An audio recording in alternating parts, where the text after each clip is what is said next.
You wake in the dark. Something just moved at the edge of the clearing, low and fast, and your eyes are useless.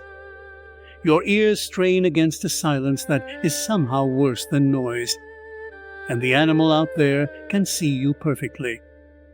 This was the oldest math of being human. For most of the 2 million years your lineage has existed, the night did not belong to you.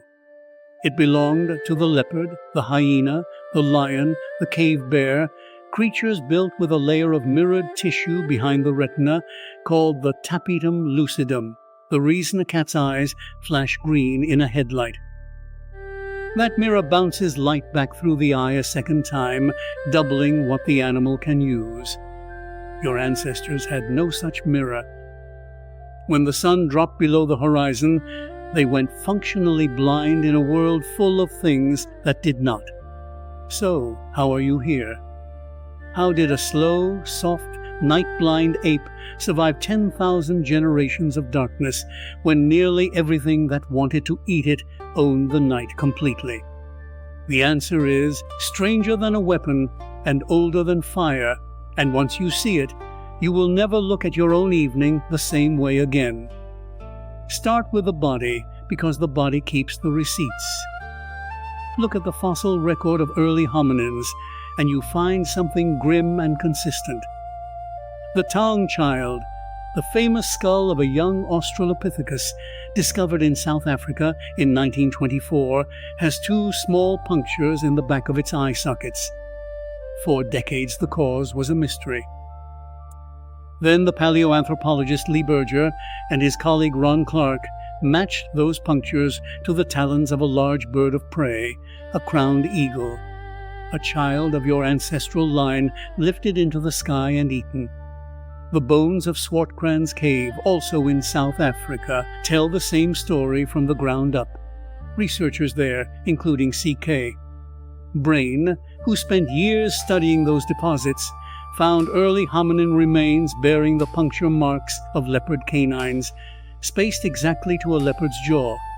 Brain's work reframed an entire field. Your ancestors were not the hunters of that cave. They were the meat. And the most dangerous hours were the dark ones. A leopard hauls its kill into a tree and feeds at night. A hyena clan coordinates across open ground using scent and sound when you can see nothing. Predators specialized in exactly the window when your kind was weakest. So the pressure was relentless and specific. Survive the night or do not pass on your genes. There is no third option. The first answer was simple and brutal. Go up.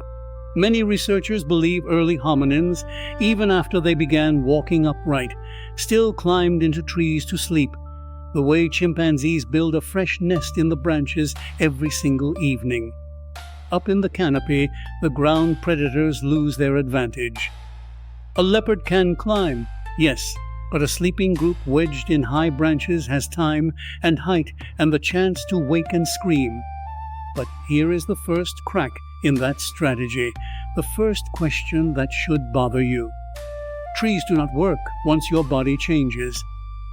As your ancestors grew taller, heavier, and committed fully to walking on the ground, the canopy stopped being a refuge. A 200-pound adult cannot curl safely into branches that held a 50-pound ape. So the higher you walked, the more the night took back. Which brings the oldest weapon into the story. Fire. You have heard that fire kept predators away, and it did. But sit with what fire actually demanded of your ancestors, because it is far more than a warm glow. The archaeologist Will Rubrooks and his colleagues have argued that habitual, controlled fire only becomes clearly visible in the record a few 100,000 years ago, which means for most of human prehistory, fire was rare, precious, and terrifyingly fragile.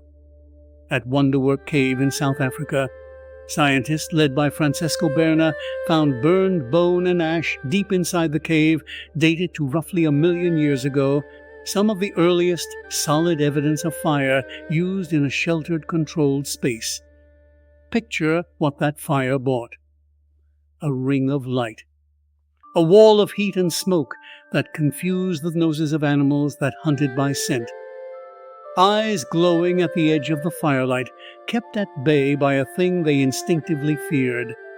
But a fire is not a wall. A fire is a chore.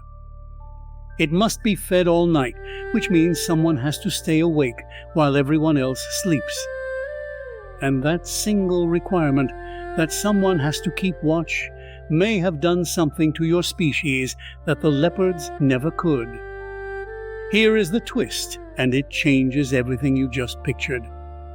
For a long time, scientists assumed human sleep was simply broken and inferior, that we evolved to sleep poorly.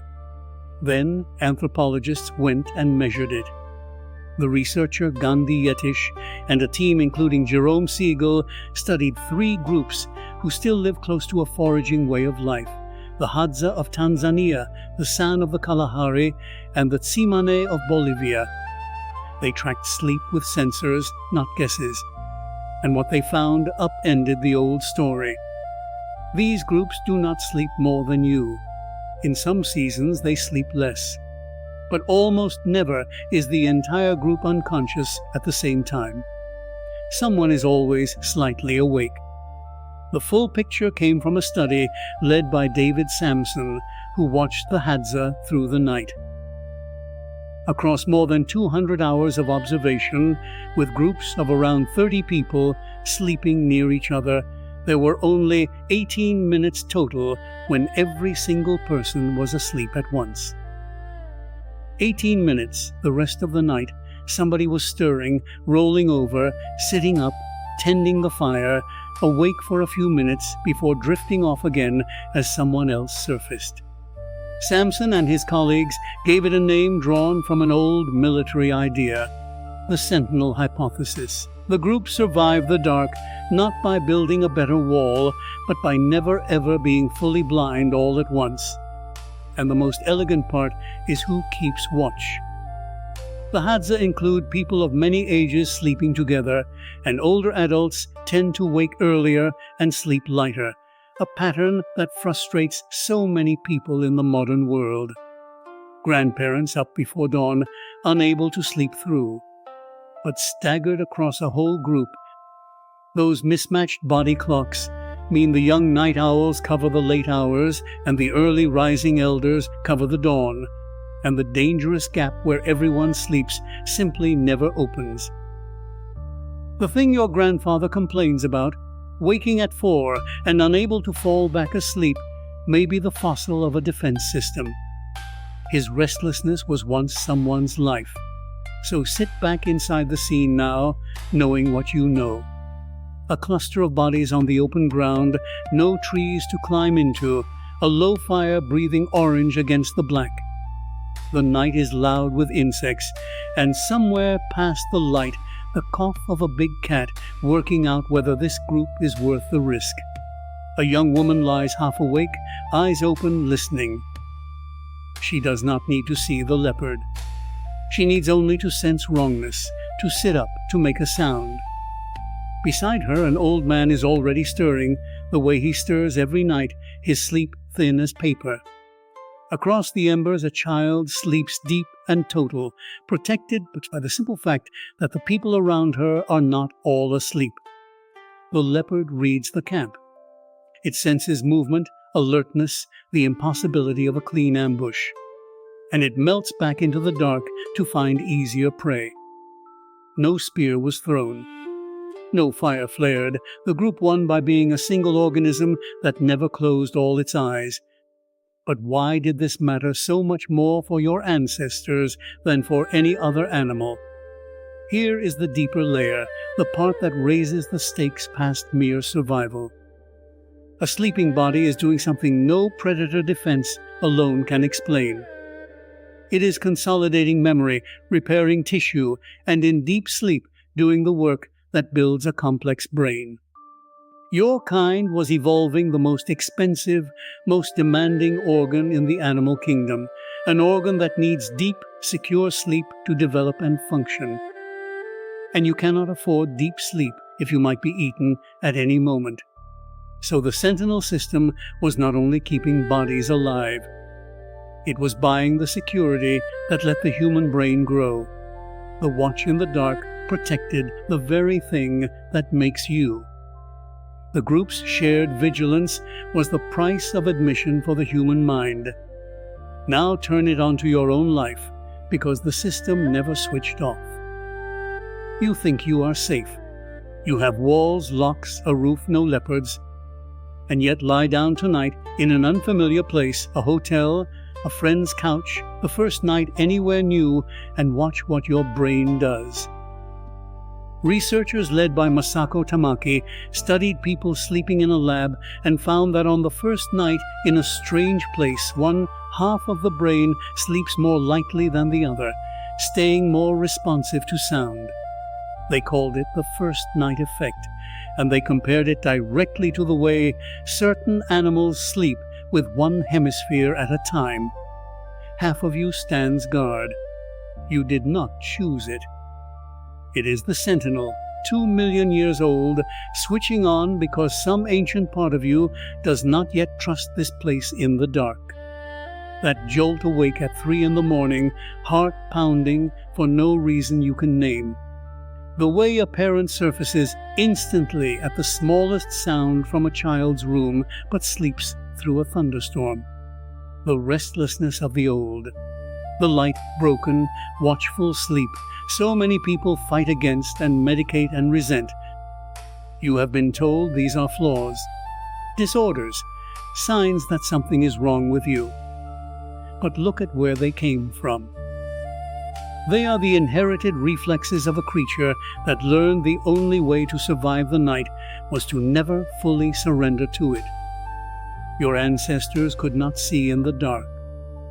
They never grew the mirror behind the eye, never matched the leopard's vision, never won the night on the predator's terms. So they changed the terms.